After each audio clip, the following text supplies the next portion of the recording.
पहिला बे मरला तो सटनी देवाल में, चटकन के मारे अभी दाग बटे गाल में।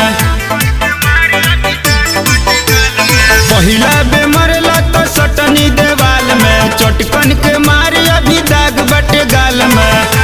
इहे सबूत तुहके डाली झमेल में, इहे सबूत तुहके डाली झमेल में।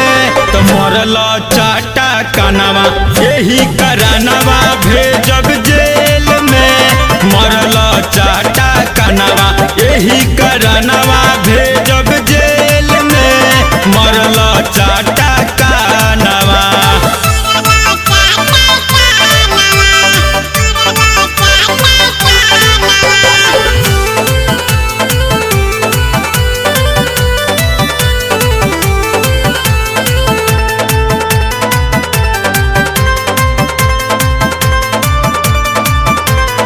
ऐसन चटकन मरला बही दाग बाटे गाल में, तुरे दिहल जूड़ा गजरा फसल बड़ुए बाल में।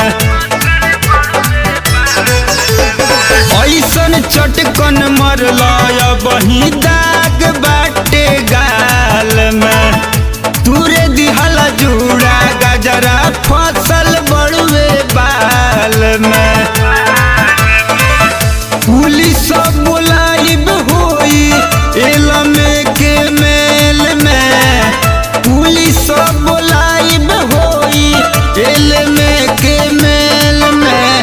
मरला चाटा कानवा यही करानवा भेजब जेल में, मरला चाटा कानवा यही करानवा भेजब जेल में, मरला चाटा कानवा।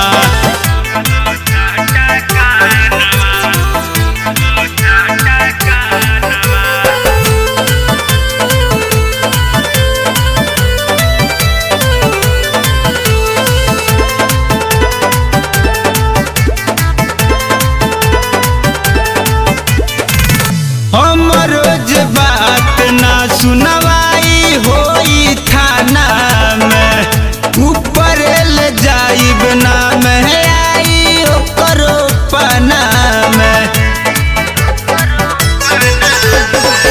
हमरो जे बात ना सुनवाई होई थाना में, ऊपर ले जाइब ना में आई ओकरो पना में। अबे बुझाई पड़ल बड़ माथा फेल में, अबे बुझाई पड़ल बड़ माथा फेल में। मरला चाटा कानवा यही करानवा भेजब जेल में, मरला चाटा कानवा यही करानवा भेजब जेल में, मरला चाटा कानवा।